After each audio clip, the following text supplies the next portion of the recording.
Since 1997, there have been multiple attempts to amend and revise the Constitution or charter change, from former President Fidel Ramos until the term of President Bongbong Marcos. Recently, several movements have formed to push for charter change, but the popular question is it timely and necessary to amend and revise the 1987 Constitution? I am Edge Eva, a multimedia reporter from BusinessWorld. In this episode, I will talk to Mr. Jemy Gatdula, the Dean of the Institute of Law and Vice Chairman of the Operations Committee of the School of Social Sciences, Law, and Governance at the University of Asia and Pacific. Also, he is an opinions columnist for BusinessWorld.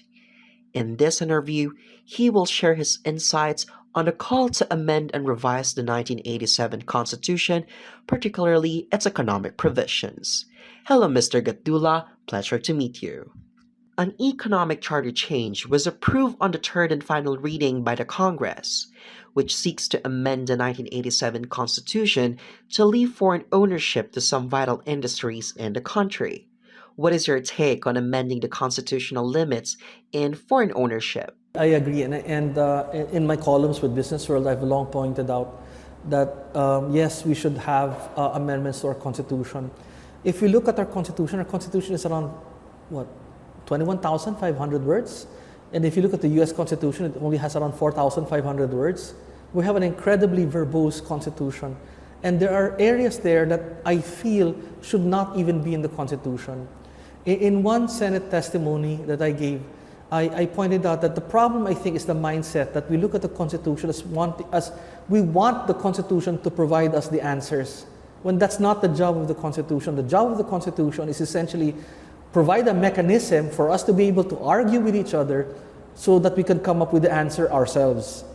So having said that, if I will to be followed, I would rather have that we just retain Articles 1 to 12 of the Constitution, and then 13 onwards until perhaps the amendatory provisions. You just delete everything. You just have the constitutions providing for sa local government, and then that's it. And then delete na everything, yung sa economic provisions, social justice, and all of that. And then pagdating do sa amendatory provisions, you let that remain, and then that's it. Now, is it because I feel that with regard to issues on the economy or and welfare and education are not important? They are, but they're incredibly complicated, and that is better left for me with regard to the exigencies of the present moment.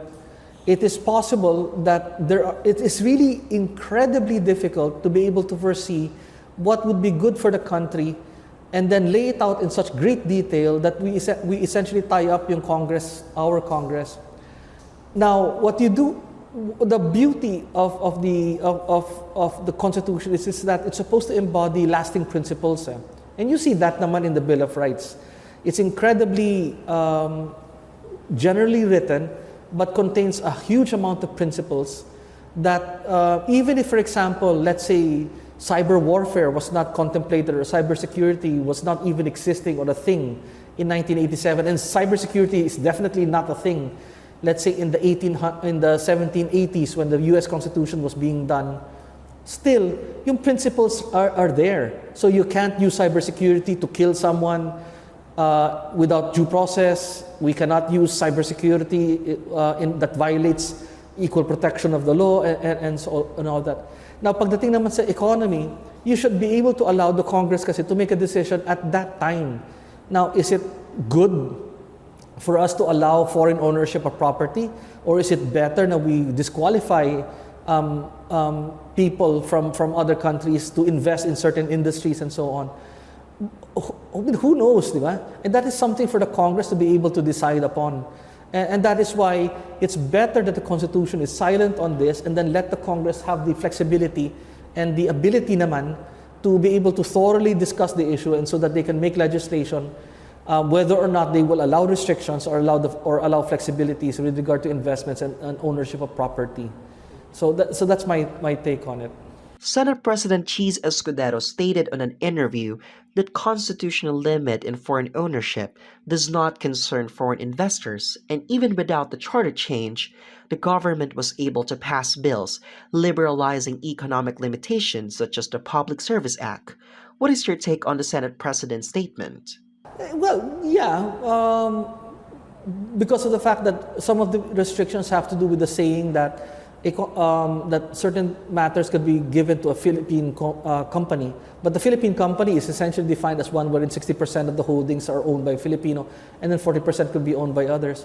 Okay, fine. But you still have restrictions with respect, for example, to media and advertising, I believe, and also with regard to educational institutions.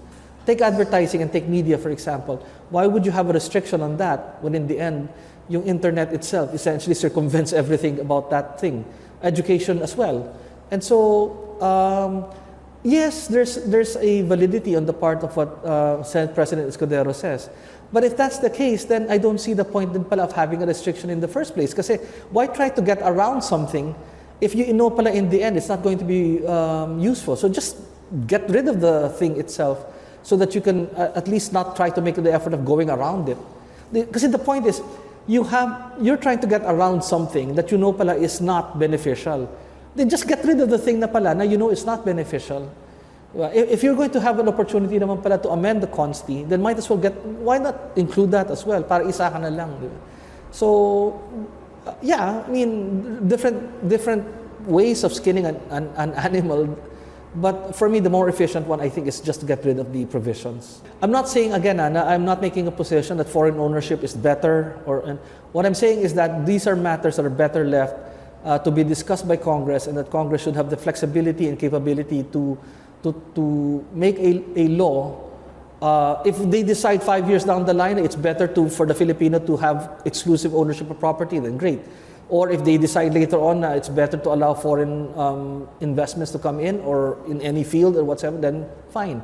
But at least it's more responsive, and considering the fact that there are certain built-in safeguards in the Constitution, the Bill of Rights, and so on, then I think that should be more than enough for us. Some individuals, such as the former NEDA Secretary Winnie Monsod, are skeptical of the economic amendments to the 1987 Constitution. They believe these changes could function as a Trojan horse, potentially allowing those in power to alter political provisions, including term limits. What is your take on this matter? Do we really believe that having a term limit is actually bad? Because in the end, we set term limits, and then it becomes a rigodon among families. So you have a congressman, and then later on he would have 3 terms, and then after that 4 terms? 3 terms. And then after that, he's going to be replaced by his wife, and then after.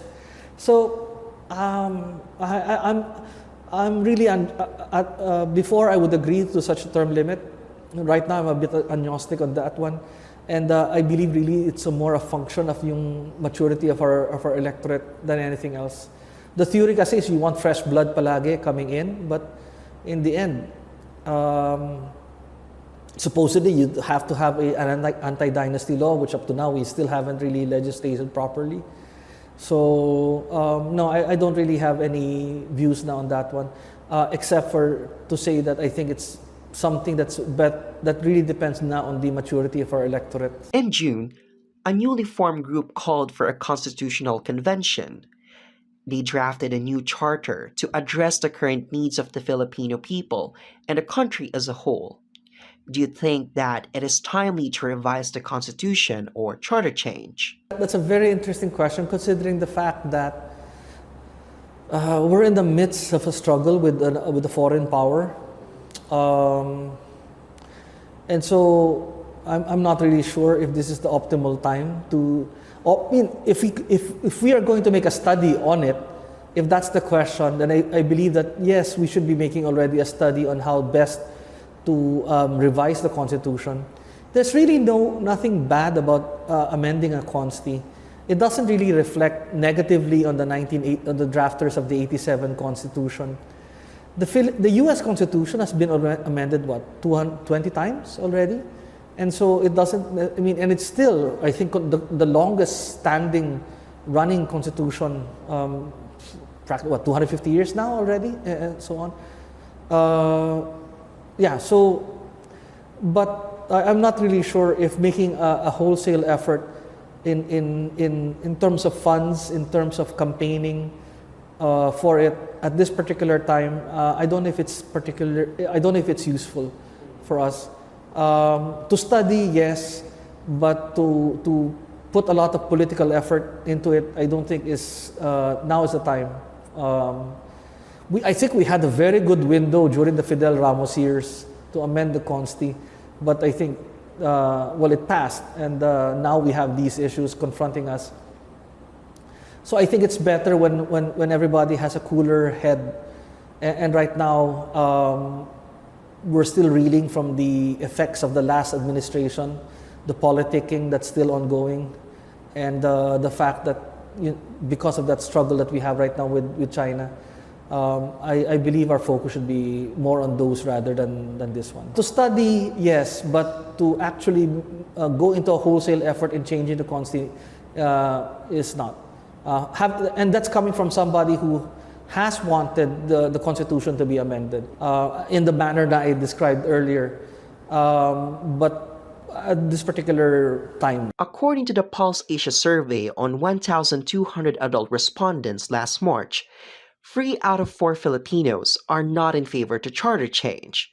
Moreover, 70% of respondents are not in favor of lifting constitutional limits on foreign ownership. What is your take on this? I'm glad that that's the belief of many of our people, because I think that's the correct decision or position to take. Why? Unfortunately, I think there's been a lot of distrust with regard to the motivations of our politicians that are pushing for it, which I believe is. I agree with the stance not to change the Constitution, but I don't agree with perhaps the reasons why they don't want to change the Consti. And I feel that most of the reasoning has to do with a matter of distrust. For me, it's not distrusting. It's more like now is not the right time to do so. If there comes a time when we are very stable, when we absolutely have no talk in our media about possible overthrow attempts and so on, when we have absolutely no talk in our media about a foreign power grabbing any of our islands, then perhaps that would be the good time for us to be able to reassess our whether or not we change our constitution. But at this particular time, I don't think so. The thing is that if we have a really good constitutional system, and I really wish more people of ours would take the time to study our constitutional system, because it's really good. The system, not necessarily the specific provisions of our Consti. As I said, I want 50% nga out there, deleted there. But the system, the constitutional system itself is incredibly good. And I hope our people take the time to really study I have to use the word beauty of the constitutional system that we have. And the moment they study it, I'm not saying that they will come to the conclusion that we shouldn't change it. Kasi nga, most likely they will probably come to a conclusion that we should change it. But perhaps to change it because of the fact that we want to refine it.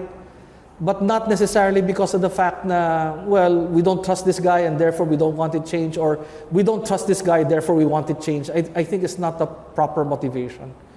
Our conversation with Mr. Gatdula states that the talks and study about the amendment and revision in the 1987 Constitution are necessary in response to the problem that the country is facing today. He also said that the issue of lifting foreign ownership restrictions in the country should be discussed flexibly and thoroughly in Congress, and it would be preferable if the Constitution is silent on this matter. However, he believes that the actuation and the campaign for charter is untimely, as we face ongoing threats from China. He suggested that once the political situation in the Philippines becomes more stable, it would be a better time to reassess whether the Constitution needs to be changed. This has been another episode of B-Side. Again, this is Edge Eva. Subscribe now and enjoy industry insights on Philippine business and beyond.